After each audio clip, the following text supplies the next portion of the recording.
Believe it or not, there are countries where the drinking age is actually 6 years old. Yeah.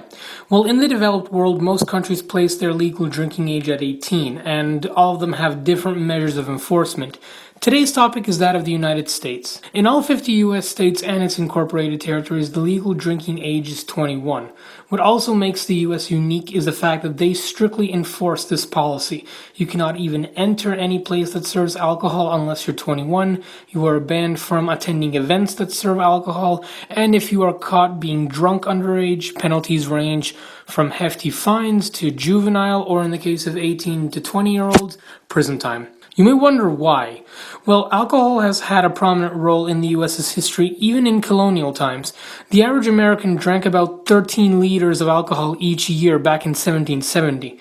After American agriculture developed during the Revolutionary War, new beverages such as whiskey were also made from wheat, and people drank even more. By 1830, the average American drank 26 liters each year. This wasn't exactly popular with many politicians, and many of them, along with several organizations, made a campaign against it.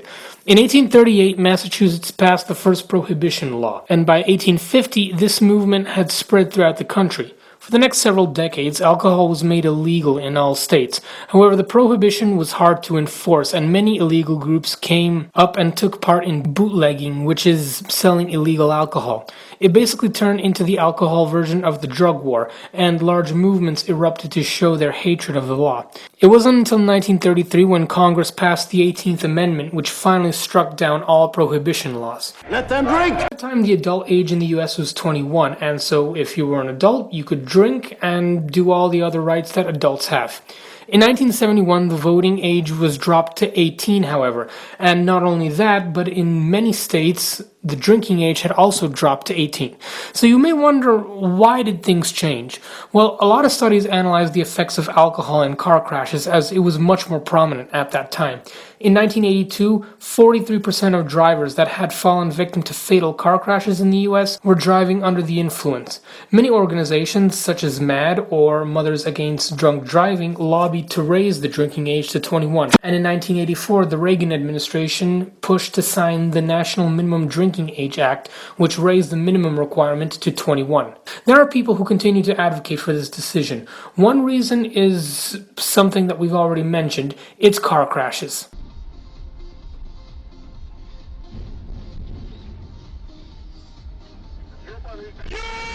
In Canada, where I'm from, the drinking age is either 18 or 19, depending on the province. But there are even people in Canada who believe that the minimum age should be lifted to 21. There was a lot of dispute about it for a long time, but there are very few neuroscientists who now dispute this, and they have neuroimaging to show it and so on. But what are the areas that are still in the process of maturation? It's primarily what they call the prefrontal cortex, okay?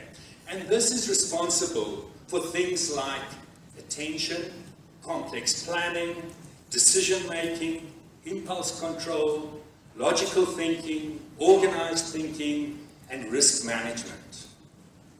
Now, as I read through these things, is there something else that is responsible for impairing just about all of these things? There is. You may as well have said alcohol impairs attention, complex planning, decision-making, impulse control, logical thinking, risk management, and so on. So what we have here is a brain development issue which is impacting on particular capacities or functions, and alcohol impacting on exactly those same areas.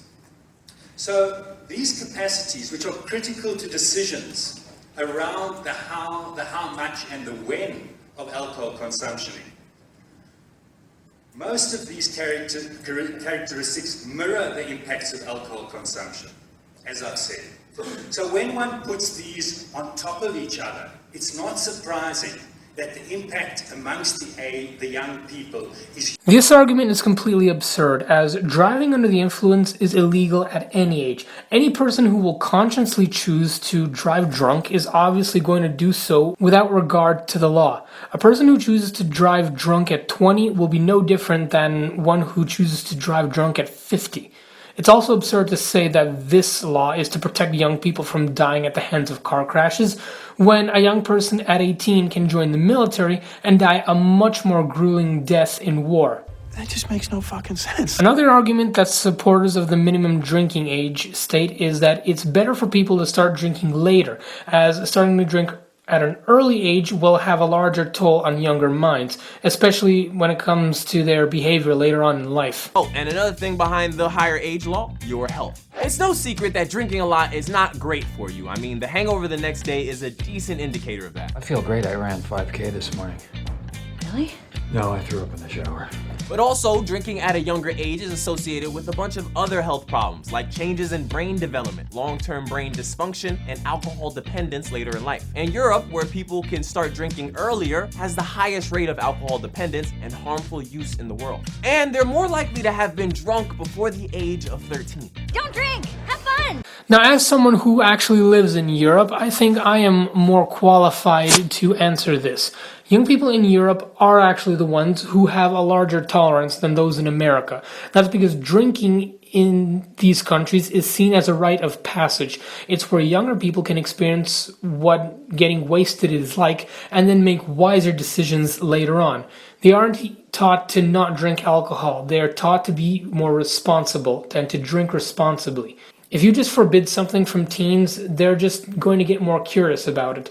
As a country that promotes freedom, what it should do is give people that kind of freedom. The key aspect is education. They must learn how to make the right decisions instead of becoming slaves to certain ages.